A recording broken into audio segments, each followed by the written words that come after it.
Ana, muchas gracias por estar aquí.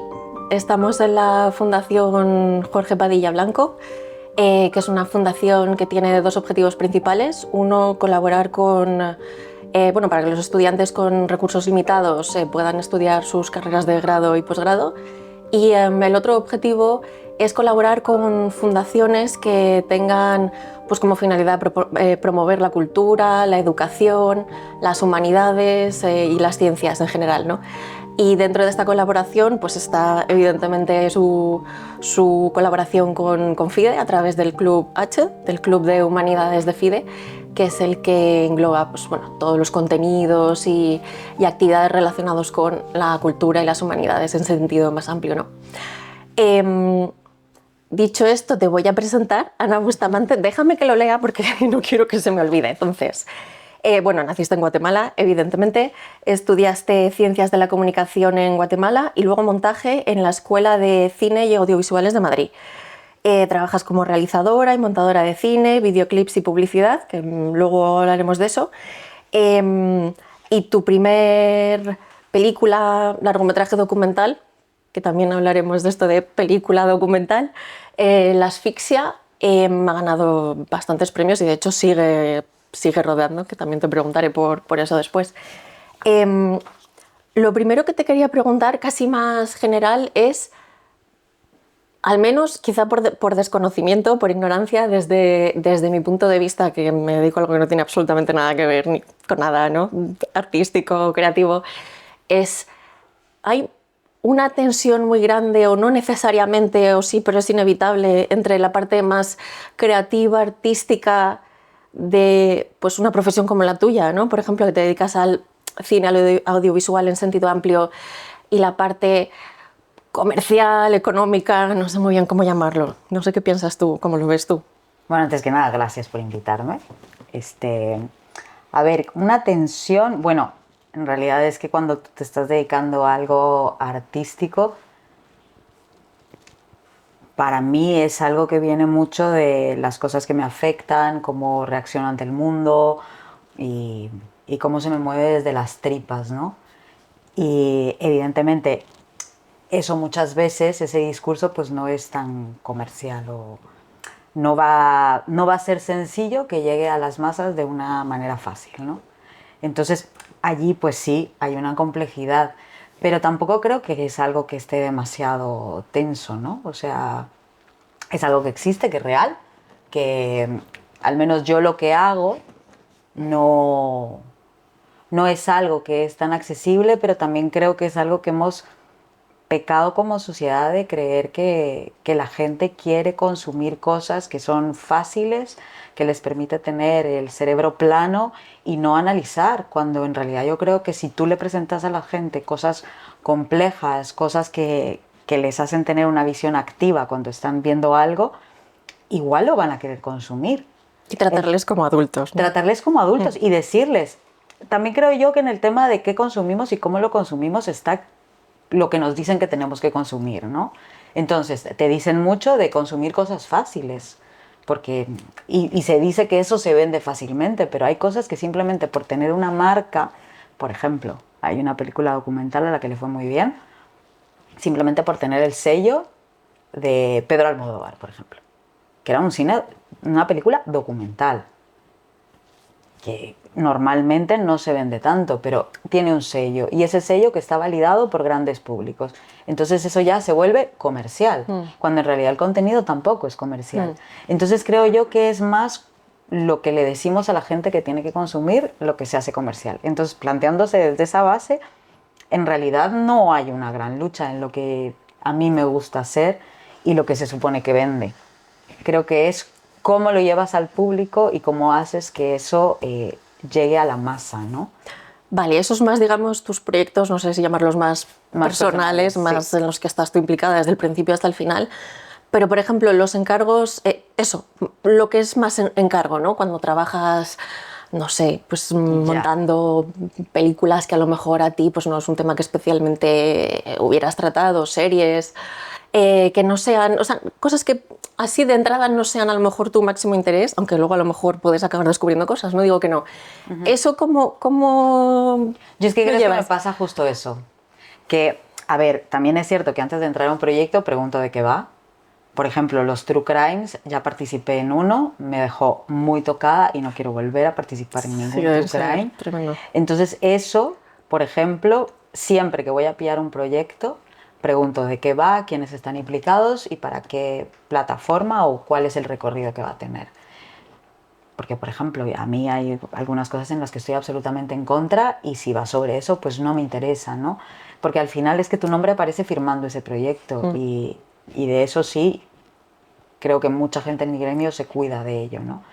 Entonces sí intento que me interese, ¿no? Aparte es que soy una persona muy curiosa, creo que también es de formación profesional porque vengo del periodismo, entonces te interesa todo en realidad. Sí. Aunque no lo ahondes demasiado, te interesa. Entonces yo he hecho documentales de fútbol, que a mí, por ejemplo, particularmente, todo lo que rodea el fútbol, los grandes poderes que mueven el fútbol, los detesto, no me gustan nada, pero al final es un deporte y me gusta, y a mí desde pequeña me gustaba muchísimo y me di cuenta que cuando empecé a trabajar en eso me encantaba y era como...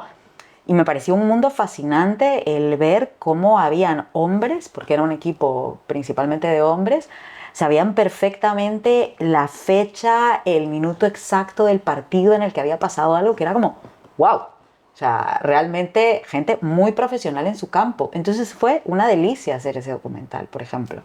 He hecho ficciones, ahora la última era sobre la historia de una mujer de hace muchísimos años atrás, mexicana, que era una mujer que tenía barba y que en aquel momento vino a Europa y fue todo un hit.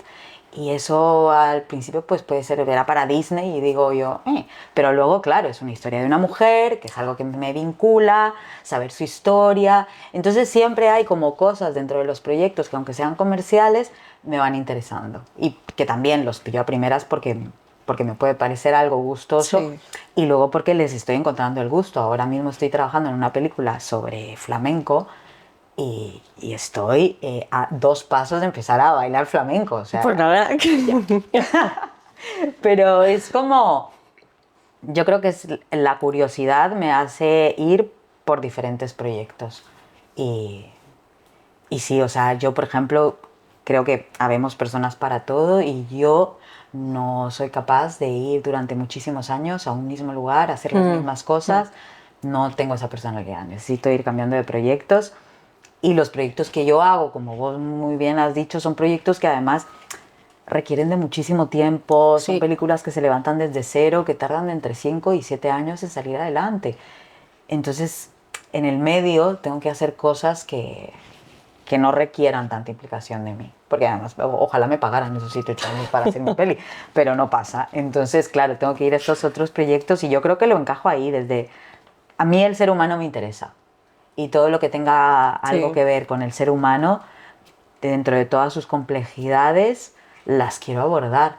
Es verdad que casi nadie es tan plano, además, o casi nada es tan plano como para que no haya algo que sacar, aunque sea para odiarlo, me da igual. Sí. Pero en el sentido que sea, sí. No, además también había una profesora en la escuela de cine que me decía, también por la película que hice y por los personajes a los que estaba apuntando, me decía en plan de no puedes ir a entrevistar, por ejemplo, a una persona que odies.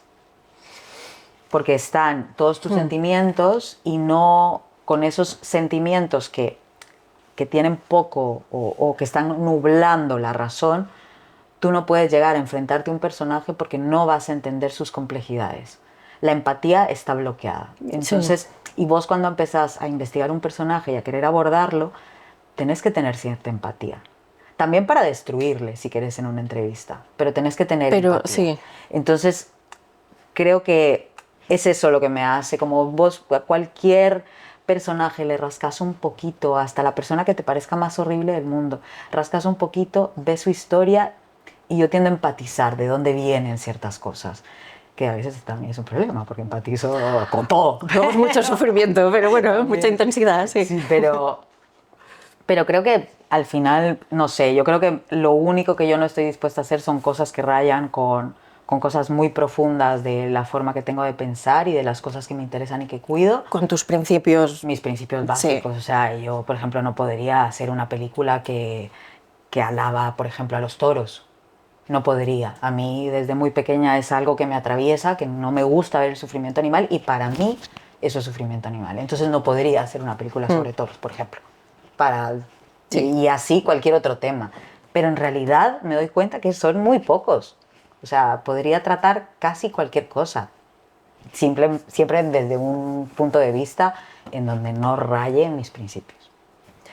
Hablando de esto, y aunque ya, o sea, claramente lo has dejado caer, ¿no? Se intuye. ¿Qué tipo de cine te gusta? Y además, no sé si hay una diferencia entre el cine que te gusta hacer y el cine que te gusta ver. Ya. Si tiene que estar necesariamente ser lo mismo o no. Bueno, a ver, a mí me gusta el cine en general y soy capaz de ver películas de superhéroes o películas de ¿Así? grandes autores. Sí, No te hacía nada. cuando necesito tener el encefalograma plano, soy capaz de verme en Avengers perfectamente. Pero, pero también es cierto que el cine que realmente me interesa, el cine que quiero hacer, es más un cine que hace que el espectador esté en una posición activa.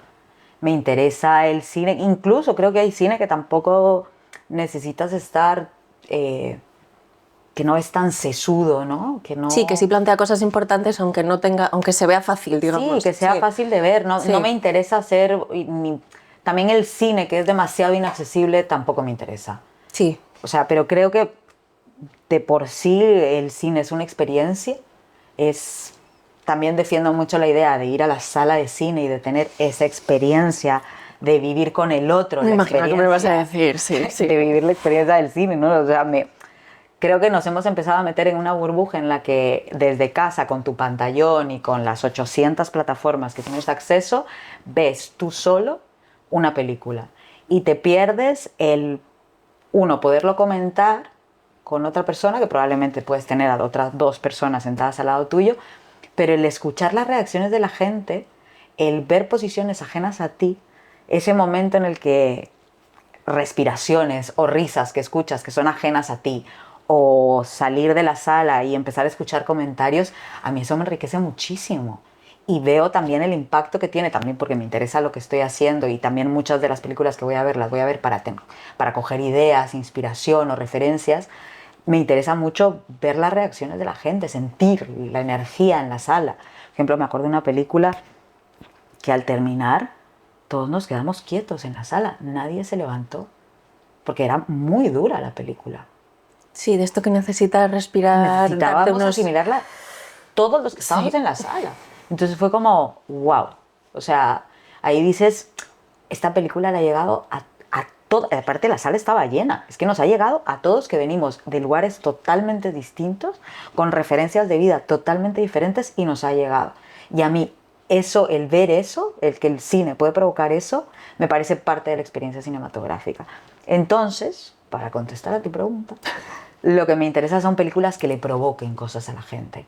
Y más si es algo agradable, ¿no? Creo que sea algún sentimiento agradable no es nada más el que tú salgas porque te has reído muchísimo, sino una película que te ha dado paz o una película que te ha dejado un pozo de pensamiento, ¿no? O que te ha dejado las ganas de saber más sobre algo. Para mí ese es el cine que me interesa. Sí, más. la capacidad de empatizar con una situación o un tipo de persona que de entrada no pensabas probablemente totalmente ajeno a ti. Sí, sí. Y una realidad totalmente ajena a ti, pero también creo que esa es la labor del arte, ¿no? El tocar a la gente. Ese momento en que la gente nos permite entrar a través de un cuadro, de la danza, del teatro, del cine, que nos permite entrar en su universo. Para mí eso lo he agradecido siempre. O sea, que la gente se tome el tiempo para ver mi película, por ejemplo, lo agradezco infinitamente. La gente tiene 800.000 cosas más que hacer y ha decidido dedicar 1 hora y pico a ver mi película. Y eso yo, desde ese lugar, respeto muchísimo al espectador. Entonces, cuando tú tomas esa acción y estás viendo una película y la película te regresa cosas, me parece maravilloso. Cuando estoy viendo una película, o sea, no me interesa el cine que muestra conductas machistas, misóginas, que repite lugares comunes y que me hace tratar como tonta, ese cine no me interesa. Pero sí el de puro entretenimiento en ocasiones. En ocasiones sí. Vale. Aunque no sea el que desde luego No. me consta que haces. Vale, vale. Pero no sé, es que me provoca diversión, o sea, Sí, a sí. mí, aparte es que el montaje de esas películas, soy montadora, y el montaje de esas películas muchas veces es una delicia, otras veces es un horror. Y dices, por Dios, esta película le pueden quitar fácilmente 60 minutos. Bueno, y últimamente tengo yo la sensación de que cada vez son más largas Ya, y de que en general se puede cortar un poco. Pero bueno, totalmente. eso ya es opinión mía personal que Totalmente. no... Yo creo que estamos abusando y estamos haciendo películas largas de más. También como soy montadora, peco. Siempre, en general, los montadores salimos de al ver alguna película y es como a esta película le sobraba tanto o a esta película le sobraba lo otro. Bueno, lo bueno si breve, dos veces bueno, ¿no? Pues más vale no cansar a la gente. Me consta que tu directora preferida es Agnès Varda. Sí. Bueno, me imagino que podrías hablar de ella durante 3 días, pero ¿qué es lo que más te gusta o qué es lo que más que te dice, que te remueve, qué aspectos harían que animases a la gente que no la conoce mucho o nada a ver alguna de sus películas? Yo, fíjate que no soy una persona que tiene ídolos, porque creo que los seres humanos somos muy complejos y no somos perfectos. Entonces el idolatrar a alguien me parece que las pocas veces que lo he hecho me llevo profundas decepciones. Entonces, y más ahora cuando salen cosas y que dices, de verdad, es que no, generalmente hombres, lo siento, pero es lo que está pasando. O sea, te gusta cómo se desempeña profesionalmente alguien y luego sale alguna cosa horrible que ha hecho en su juventud o recientemente y es horroroso. Pero bueno, dicho esto, a mí Agnès Varda lo que me interesa a ella es que principalmente creo que es bueno, era una mujer eh, realmente maravillosa que se interesaba por las pequeñas cosas en el mundo, una sensibilidad que yo quiero tener. No quiero que lo pequeño en el mundo me deje de asombrar, me deje de interesar y ella tiene eso. Ella siempre se fijaba en las pequeñas cosas, era muy juguetona. Mira, me cuesta hablar de ella en pasado, es que todavía no me creo que ya murió hace mucho, Bueno, pero bueno. 2019 o por ahí puede Sí, ser. sí, no hace, bueno, no hace tanto, pero El sí, tiempo es que pasa el muy tiempo rápido. pasa muy rápido. Sí. Pero muy juguetona y a la vez en sus inicios muy rigurosa. Hacía ejercicios cinematográficos. A mí me encanta cuando veo una película y veo que ha tenido unas reglas al inicio y las ha seguido a pie juntillas hasta el final. Y Agnès Varda hacía ese tipo de cine. También ella forma parte de la Nouvelle Vague. Entonces es un momento muy interesante en el cine en el que se empieza a intentar romper las reglas establecidas, a plantear nuevas, ¿no? Y a mí eso me encanta. Sé que ya a mi generación, a los que nos toca ahora hacer cosas, ya todo está hecho y no vamos a inventar nada nuevo. Pero sí Bueno, poner lo nuevo que hay en el mundo dentro de esos formatos y jugar así como ellos jugaban en ese momento, y ella jugó en ese momento, me parece fascinante. Su humanidad, la humanidad que tenía Agnès Varda, eso... Y la importancia que le daba al ser humano. a cualquiera además, que es lo que Sí, decías tú. eso Sí. a mí es una de las cosas que me parece fascinantes de ella. Y todas sus películas me tocan muchísimo. Sí. Tengo que, o sea, me puse de deberes ver alguna cosa suya, alguna he visto, pero tengo que seguir. Em, Ahora sí que vamos a hablar de tu película documental. Antes me reía porque, bueno, tú y yo sabes que siempre tenemos la broma de un documental no es un documental, o sea, es una película documental, ¿no? Bueno, sobre tu documental Asfixia, te quería preguntar todo el proceso ¿Cómo de... fue el proceso? Bueno, ¿cómo fue el proceso? Y si acaso sí que nos sitúes un poco en el contexto, ¿no? Para entenderlo, porque quizás es Vale. verdad que a alguna gente le queda un poco más lejano. Ya. Bueno, La asfixia es una película que es una película personal que bueno, yo me ganó una beca para venir a estudiar cine documental aquí a España, a Barcelona, y para entrar tenías que plantear un tema, ¿no? Y, y en ese momento sí es cierto que desde el principio pensé pues hacer una película sobre mi padre. Mi padre fue detenido desaparecido durante la guerra en Guatemala y yo nunca le conocí porque mi madre estaba embarazada de mí. Entonces me parecía como, allí hay una película. Y lo planteé, me dieron la beca, me vine, pero ya estando acá tampoco teníamos que plantear ese tema como parte del estudio de máster del cine documental de creación en ese momento era hacer el proyecto de película, ¿no? Llegar por lo menos hasta el tratamiento, ¿no? En donde tienes que hacer una sinopsis, logline y todos los requisitos previos a conseguir la financiación y poder hacer tu película. Entonces, cuando estábamos haciendo el pitching, que es un momento en el que tú tienes 5 minutos para vender tu película a gente que quiera invertir en ella, en donde tienes que decir las cosas más importantes de tu película, era una clase de pitch, no era un pitch. Y en ese momento yo tenía 2 películas que me estaban rebotando. Me interesaba mucho hacer algo que tuviera que ver con España, porque ya que estaba acá, quería aprovechar que estaba aquí. Y pensaba mucho en ese momento, también eso fue hace mucho tiempo, en las mujeres gitanas. Me interesaba mucho el mundo gitano. Y pensé, es que en el mundo gitano tienen que haber feministas. Entonces quería como investigar el feminismo dentro del mundo gitano. Y entonces estaba con eso y al mismo tiempo estaba pensando en mi padre. Y todo el rato que estaban los demás haciendo el pitch, yo estaba como un partido de ping-pong. Sí. Mis neuronas estaban así. Y cuando me llegó mi turno, empecé a hablar de mi padre. Y ahí me di cuenta que tenía la necesidad de hacer esa película. Luego, más adelante, un profesor nos decía, una película es como un bichito que tienes dentro. Y cuando dejas pasar el tiempo y ese bicho se murió, es que en realidad esa película tampoco la tenías que hacer. Pero si el bicho sigue ahí, sigue creciendo y te sigue carcomiendo, es porque esa película... Yo ahora creo que es que tu cuerpo va a tener la fuerza para hacer esa película, porque las películas son muy difíciles de levantar, más en el cine independiente, que es el que hago yo. Entonces, si no tienes la fuerza suficiente para hacerla, no la vas a sacar adelante. Entonces, tiene que ser un bicho que te esté jodiendo mucho para poderlo sacar adelante.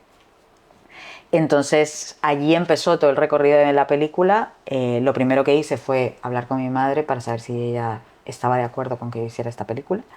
Y me dijo que sí.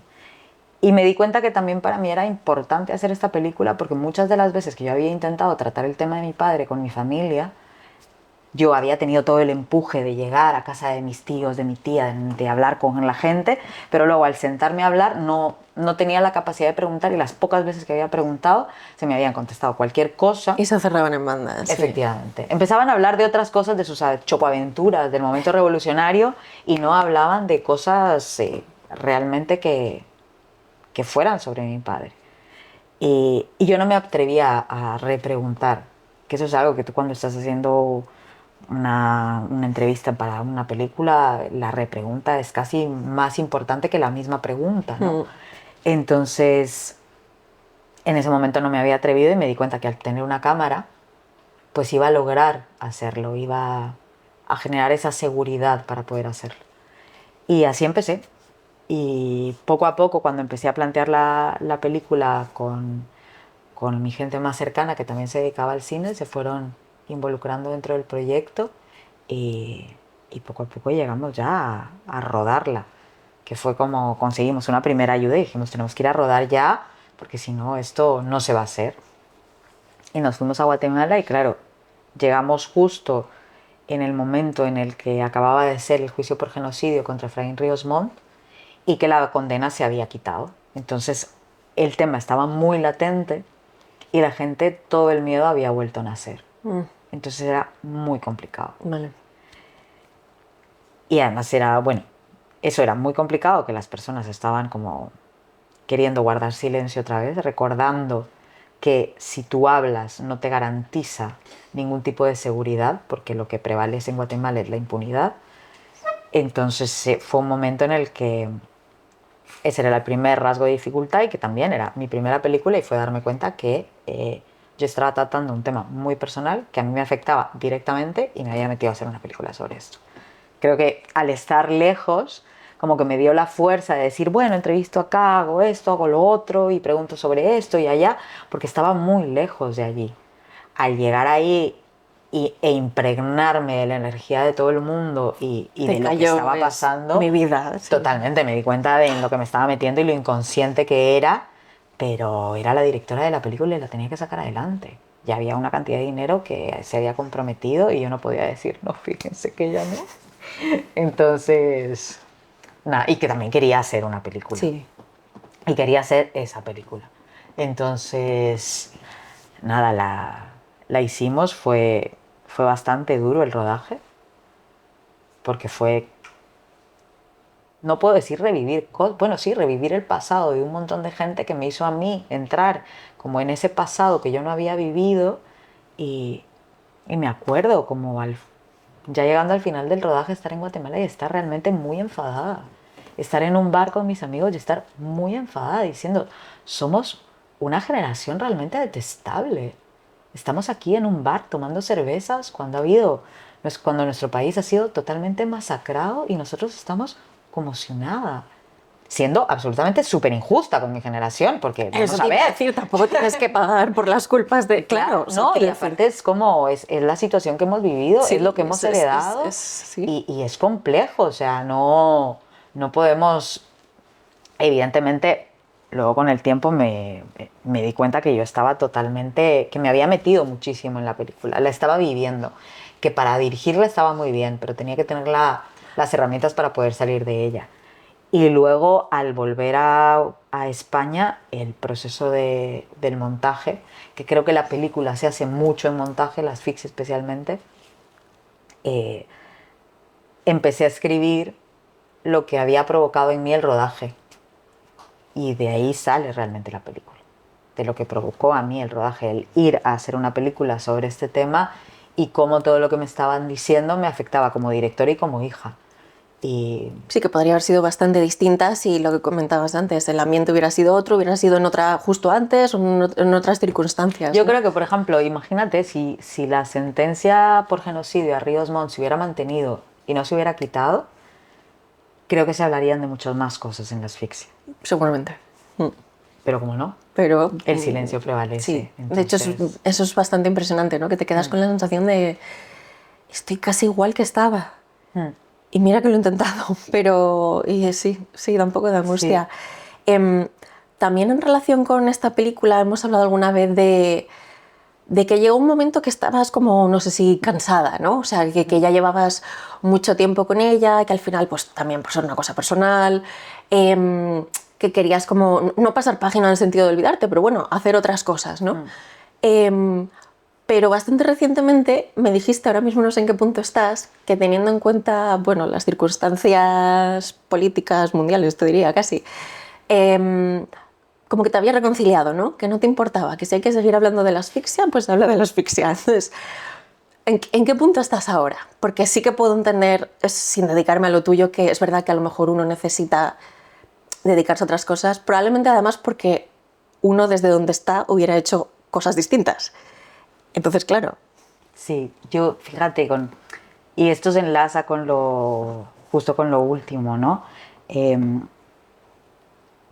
Al ser una o sea, yo al final, la asfixia en realidad es un retrato sobre lo que genera la detención y desaparición forzada de personas.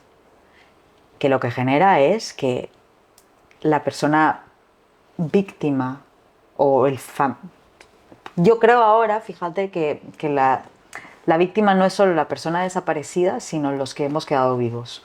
Y no me gusta para nada ir de víctima, pero creo que tengo que reconocer que a mí en mi infancia pues me ha marcado, a mi madre también, a mi hermana también, y en Guatemala hay 45.000 detenidos desaparecidos. Eso quiere decir que hay esos 45.000 tenían familias y esas personas también han sido afectadas. Porque lo que genera la detención y desaparición de personas es que a la persona que se queda le queda un miedo interno muy profundo de que la siguiente puede ser ella. Y que para que no le pase nada tiene que guardar silencio. Por eso es una estrategia de guerra que no nada más se ha practicado en Guatemala, sino que se ha practicado en muchos lugares sí, del de mundo. tortura, sí. Entonces, claro, para mí presentar la asfixia desde la primera vez no solo era el que yo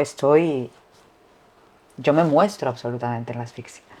Entonces no solo es que me estoy mostrando ante un montón de desconocidos, sino también que en la sala, al final de cada proyección, se generaban charlas. Y si la gente ha sido tan generosa a ver mi película, pues yo luego tengo que escuchar a la gente que tenga que decir algo. Entonces lo que pasaba era que donde estuvimos siempre había algún caso de detención o desaparición forzada y era muy cargante. O sea, realmente no es una película fácil de mostrar, no es una película fácil de hablar en un coloquio, porque es estar sosteniendo el dolor de una persona que está en la sala, que me está contando su experiencia o que me está contando la experiencia de su país, y yo lo tengo que recibir. Entonces, desde ese lugar, el mostrar la asfixia fue agotador. Entonces sí, hubo un momento en el que además también, no solo que fue agotador desde ese lugar, sino también que es una película que creativamente ya me queda muy lejos. Yo ahora mismo estoy en otras búsquedas, quiero jugar más con ciertas cosas, entonces allí pues me parecía como, estoy enseñando esta película, pero como cineasta ya no me representa. Y creo que cuando te dije eso, iba más en el rollo de, es que a veces veo cosas de la asfixia que digo, me avergüenzo un poco. O sea, es que esto probablemente lo podría haber hecho mejor. Creo que ya me he reconciliado conmigo misma y pienso, mira, hiciste la película que podías hacer en ese momento, era tu primera película y ya está.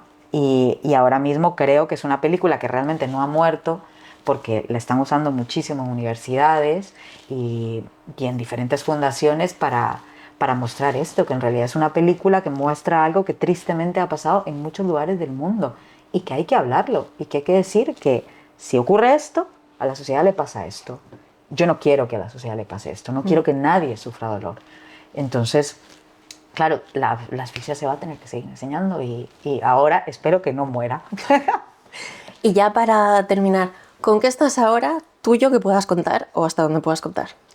Bueno, yo cuento todo. Bueno, no, en realidad es una película que está en construcción todavía, no sé por dónde va a terminar, pero cuando terminé de hacer la asfixia dije, ya traté el tema de la memoria histórica, ya no voy a volver a tocarlo. Esto que me deja, nunca digas nunca porque te va a caer en la cara y justo después de un año o así, después de estar en festivales, me hablaron de un personaje, Michelle Firk, que es una cineasta francesa que estuvo en Guatemala y terminó pegándose un tiro en la cabeza en Guatemala. Entonces me parece muy interesante este personaje que es de los 60, que era una generación que estaba dispuesta a dar su vida y nosotros somos una generación que jamás daríamos nuestra vida por algo. Menos por un país, creo. Como mucho por una persona. Efectivamente. Sí. Entonces, me interesa mucho hacer esa comparación. También estuve investigando a Michelle y tiene un recorrido profesional similar al mío, sino casi igual. Y entonces me parece, quiero jugar mucho con los paralelismos desde ella como personaje y yo como personaje e ir mezclándonos generacionalmente y ver por qué realmente mi generación no es como era esa generación. ¿Qué pasó? ¿Qué hizo que nos desvinculáramos así del ser humano y de nuestro grupo como comunidad? Yo realmente creo que juntos somos más fuertes, que el individualismo no nos está llevando a ningún lugar bonito, no está haciendo que el mundo sea más verde, y verde me refiero al césped, no ya ecológicamente hablando, sino no nos está haciendo ser más afectivos, no nos está haciendo mejor personas. Entonces, ¿por qué seguimos ahí? Entonces quiero hacer como una búsqueda de qué fue lo que se rompió, que muchas cosas se rompieron evidentemente, pero quiero plasmarlo en una película. El objetivo es ambicioso. Sí. Sí, porque yo lo valgo, claro que sí. Pues muchísimas gracias, Ana. Bueno, yo seguiría preguntándote un montón de cosas más, pero lo dejamos aquí. No, gracias a ti. Y nada, a ver si podemos ver la asfixia en FIDE en algún momento y que salga adelante tu siguiente película. Muchas gracias. A ti.